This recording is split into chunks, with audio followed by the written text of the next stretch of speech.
Well, hello.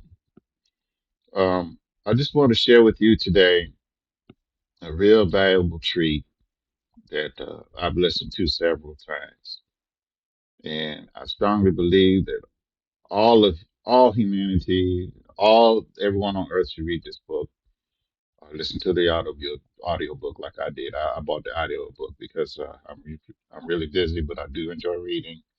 So if I'm not on a long international flight, if I'm just on the road, I'll just to the audio book is an excellent way to get through books and get some knowledge. Now, this book was written by Dr. Kubler-Ross, Elizabeth Kubler-Ross. That's her right there. She helped start hospice. And if you're not familiar with hospice, hospice is a place where you go when your life story is coming to a close. What they do there is they make you comfortable, uh, try to fulfill all your requests and wishes, try to make it comfortable as possible. Let your loved ones come visit you and spend time with you because when you're in hospice, your life story is really coming to a it's very close to coming to a close. But here's the book here on Death and Dying. Elizabeth Kubler-Ross, MD, What the Dying Have to Teach Doctors, Nurses, Clergy, and Their Own Family. And the reason I wanted to share this book with you is because there's five parts to it, and they basically go over the human condition. It tells us about living, really. It really goes more into living. It also goes into how to deal with passing on, but it goes on into living as well. Like the first part of the book is denial. Denial is a major portion of the human condition, is within us. And the reason I say that is because, like in this book, there is a woman who has cancer, and she's in the hospital, but she's denying still that she has cancer. And every day, every morning she wakes up, she wipes her face, puts her makeup on, and she's close to her life story coming to a close. She's so close to passing on, but she doesn't want to accept it. She keeps denying it. So every day she wakes up, she puts on this red lipstick. Next day she wakes up, puts on red lipstick. Uh, Long story short, by the time she's close to the end, she's putting on that lipstick. And I don't know if you ever seen like a clown, but they have the misted lipstick way over. They said it just looks so bad and so sad that that's what it almost looks like. They don't say it that way in the book. They put it a lot nicer, but it doesn't look very pretty when she puts it on. But then, but that's when she realizes that it's over. And the next day, when she finally accepted that it is it's coming to a close, the next day she passed on. And it's a really excellent book. I'll go over certain parts of it. It's really excellent. I really recommend reading it. Like I said, I don't get a nickel out of it. I'm just telling you. Matter of fact, you have to search it. It's called On Death and Dying. Please, please get if you chance to read this book, please do. But the reason I bring this up is denial. We all have something within us that we like to deny things, be it bad relationships, be it finances, be it work, be it our parents, be it anything. A lot of us deny stuff until the very end. Like I've told you before in one of my videos, we had a friend. I remember when I was a kid in fourth grade, and his skin was like weird, but I didn't know it was like slightly melted at the time. But like I told you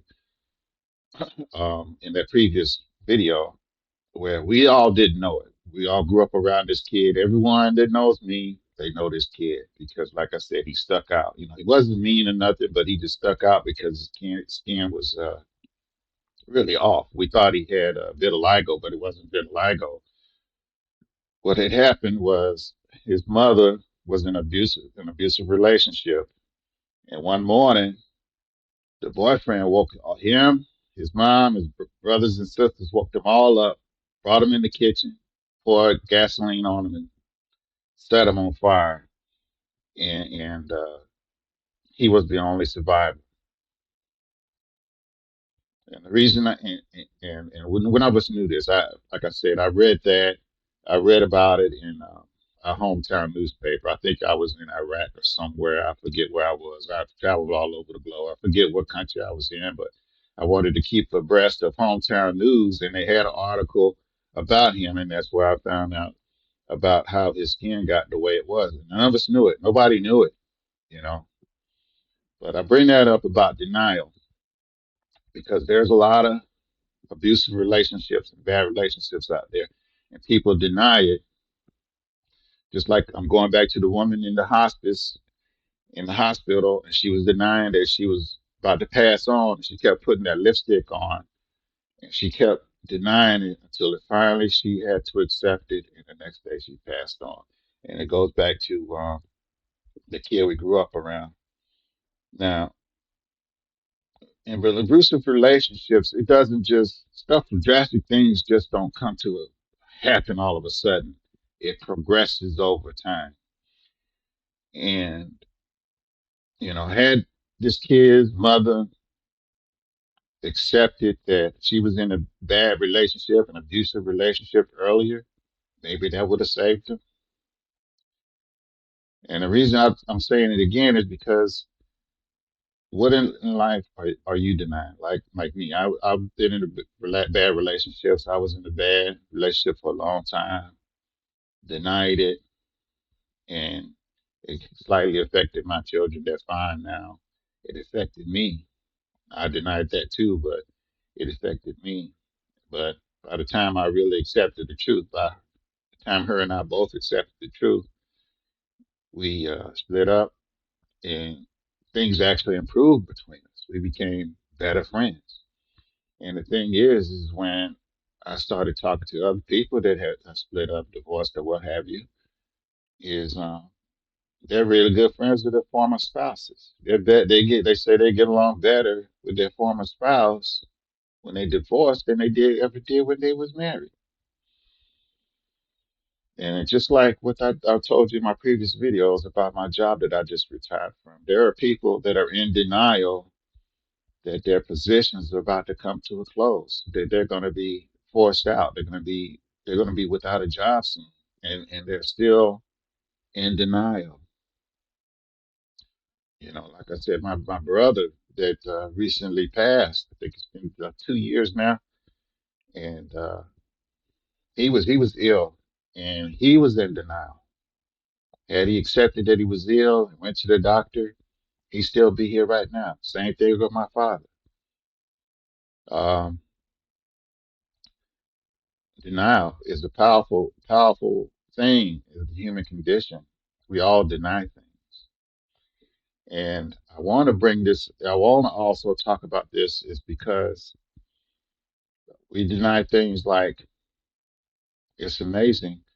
America is an amazing country. It's an amazing land of opportunity. It's one of the few places in the world where if you don't have a nickel in your pocket, you only have the clothes on your back, you can go join the military and they'll take care of you, and you can have a great, respectable career path, and you can do quite well in life. That's from scratch. America's one of the few places where our homeless have weight problems. Think about that. Our homeless have weight problems. And it's really amazing that people try to deny and can find reasons to complain about this beautiful, abundant land, and it's mind boggling. Also, people like to deny that we are American brothers and sisters. For human beings first, and second, we're part of our country, whatever country we belong to. And I'm an American, so I'm saying that we are an American family, be it black, white, yellow, green, turquoise, Hispanic, ancestry, European ancestry, African, wherever on this globe. If you're an American, you're an American. You are my American brother and sister, as I'm your American brother. And there's no time like now where I think we need to teach that and learn and accept that more. A lot of people try to deny that. A lot of politicians and race hustlers, they try to push that denial to profit from it. Like right now, who we have in the White House is a president who is loyal to America. He puts America and the American people first. What benefits the American people, as every president should. That's why they are the president. That's what their job is in America. And people try to villainize President Trump because he's doing his job, putting Americans first, and that's mind-boggling. These people are in denial that that's what the president's job is. That's simply what his job is. He's not to be king. He's not to wipe our nose and all this stuff. He hold our hands. He is supposed to look out for our interest, wherever the case may be, and that's what he's doing.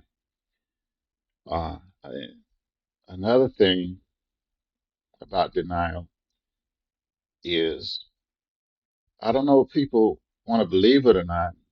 We have enemies across this globe that are infiltrating our country and poisoning the minds of our youth. And this has been going on for a long time. And I'm going to share some clips from these videos here. Uh, Anarchy USA. These people were in the 30s and 40s and 50s, and they discuss what's been going on in our country back then that is still going on now. You may not want to believe it, but it's true. And when you look around, and if you get out of denial and you watch news clips, you see these protests, like people are protesting against Israel. They are protesting for a group that went out and did some horrific things and continue to do horrific things. And we have people actually in our country that support these people. And it's not their fault. It goes back to the schools that our school system, part of it has been infiltrated by these people that put poison in our minds of our kids. They're trying to demonize our men, make make people hate themselves.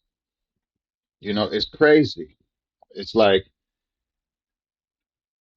one of the biggest denials is Africans sold us into slavery. I'll get into that in further videos. Africans sold us into slavery, and it was whites that set us free. That's a fact.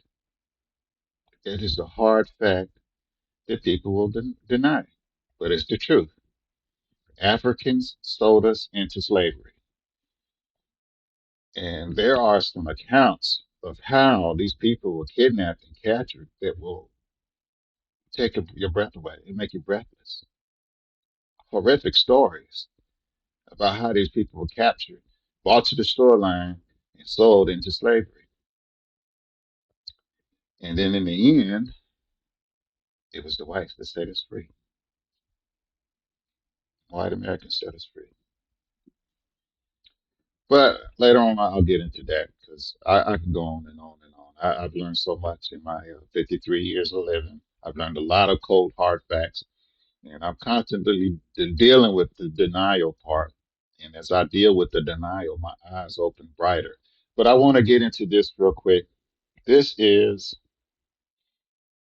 a quick clip from Leonard Patterson and Julia Brown. Now, Leonard Patterson here, he was a part of the Communist Party revolution back in, I think, the late 50s, 60s, and stuff.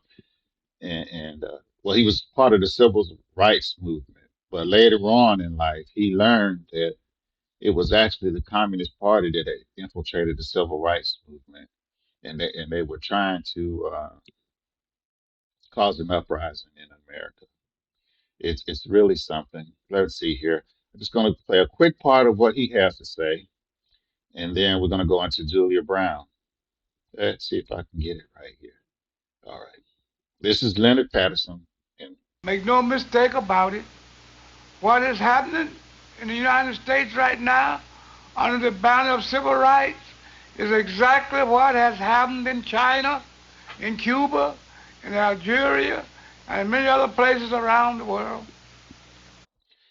now, what Leonard Patterson is talking about is back in his time, a lot of these places were victimized by the communist revolution. Now, if you fan of communism, I'm gonna tell you right, I'm not. I'm gonna tell you right now, communism is slavery 2.0. It's a form of slavery that you cannot escape from. That's what communism is basically.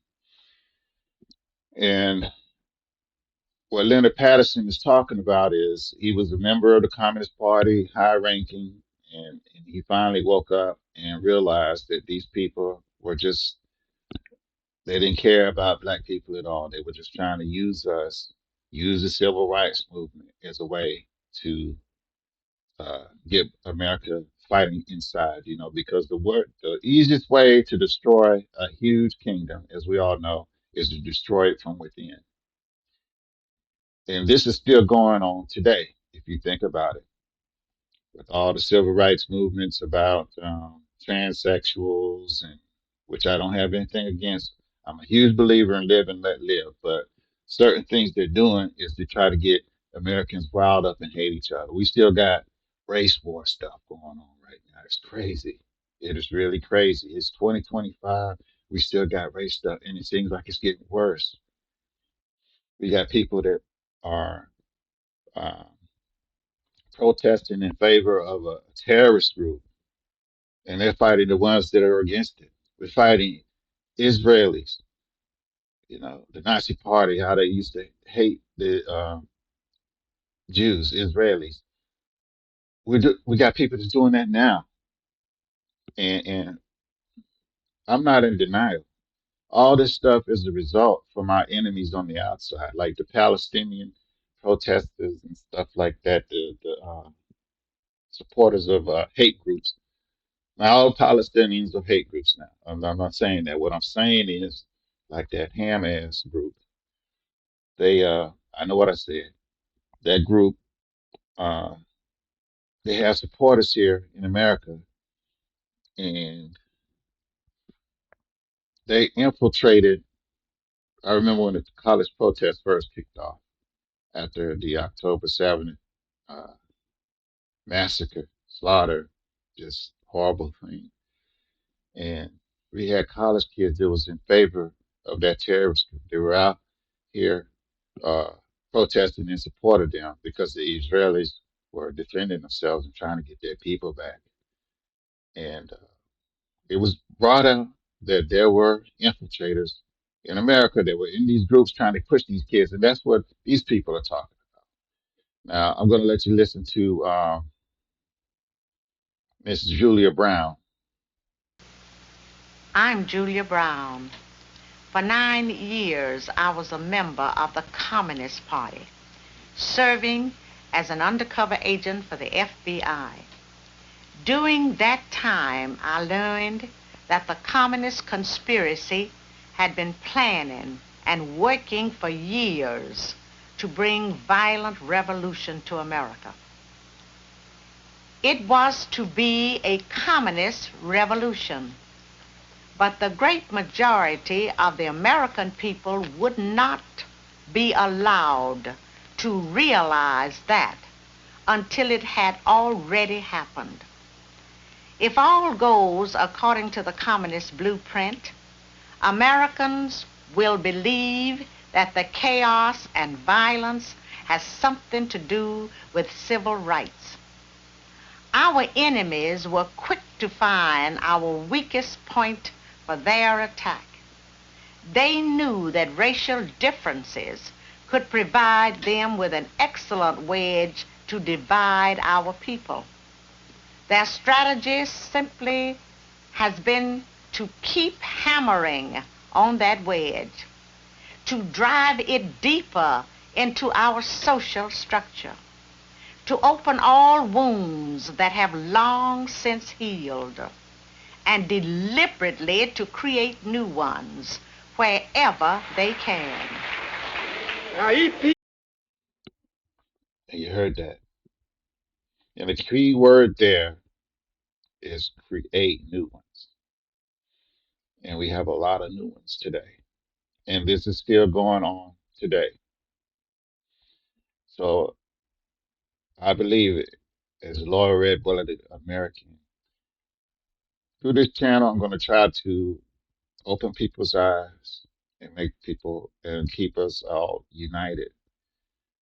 Because I don't know if you realize it, that was in the 50s, and that lady is black, and she was an FBI agent. We've been misinformed, grossly misinformed about the 50s. Now, there was a lot of stuff that went on in the 50s, yes, but I'll put it this way. The picture was painted a lot bigger than it actually was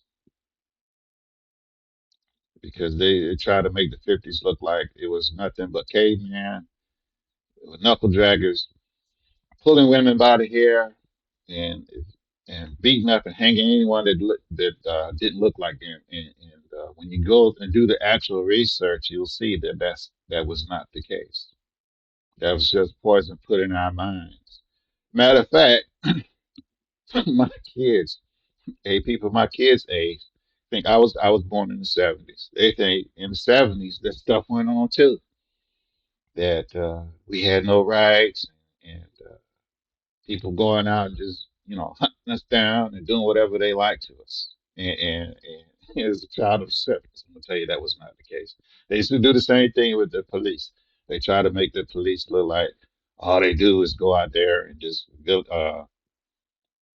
victimize people, which is not the case. They actually do serve and protect. I know that for a fact. The police for a long, long time have tried to do nothing but good work and try to get rid of that stereotype that was given to them by criminals. I don't know when we got to the point where we just believe every criminal's word over a law enforcement officer's word, but that's a whole other thing. But the main thing is denial. What are you denying in your life that you need to start accepting? Be it relationships, finances, whatever the case may be. We still, like me, I still have a lot of things that I need to work on. None of us are perfect. But if you start looking at what are you denying, I'm telling you, you'll be a long, long way off. But that's it for now. I just wanted to share that. You can also look up that video, Anarchy USA. It's a great video. I really recommend that you watch that video on YouTube, Anarchy USA. Uh, so much, so much information on that video, and it would really open your eyes.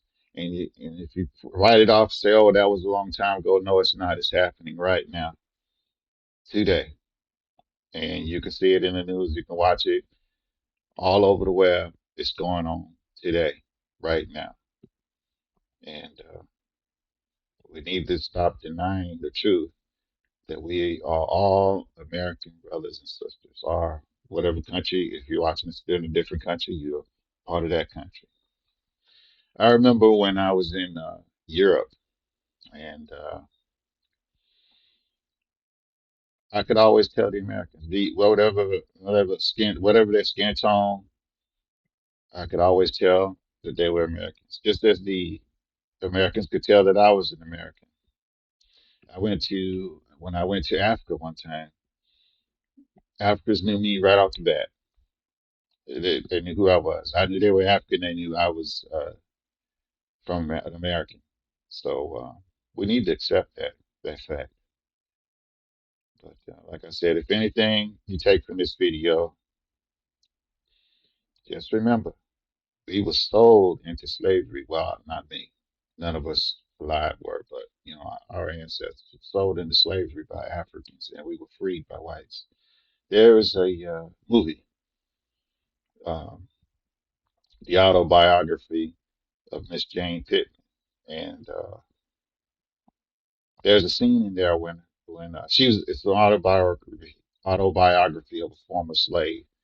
Um, and in this video, there's a scene where there was a army regiment from Ohio that liberated her plantation, and her slave name was Tycee. Guess who helped her pick her name? Jane. It was a white soldier, one of the Ohio army soldiers. Sat her down and said, "No, that's your slave name. You're not a slave anymore. You're free. You have the right to choose and do what you want. So you pick your own name." And she chose Jane. He was like, "That's a pretty name, Jane, and good luck to you." And that's true. That's her account. I'm starting to research. I'll be sharing videos and stuff like that about the actual slave accounts because people people have put some fantastic stories regarding slavery. But I'll be sharing stories from actually the horse's mouth, the people that were actually slaves, that were documented. And she never forgot that. And she's a little girl, and whole life after that, after she got freed and she talked to that soldier, she wanted to go to Ohio. She never made it, but that was her dream, was to go to Ohio after that army soldier from Ohio that liberated her plantation, helped her pick her name and told her, gave her that speech, said, "You're not a slave anymore. You have a right to choose your own name." And that is a very beautiful part of that movie. And that's the autobiography of Miss Jane Pittman. But I just wanted to share that with you. Thank you for joining. Please click like and subscribe. I'm enjoying all the comments. I'll be sharing more, and I will try to make these short because I'll go on forever. So I hope you have a good rest of the day, and I will see you next time. Take care.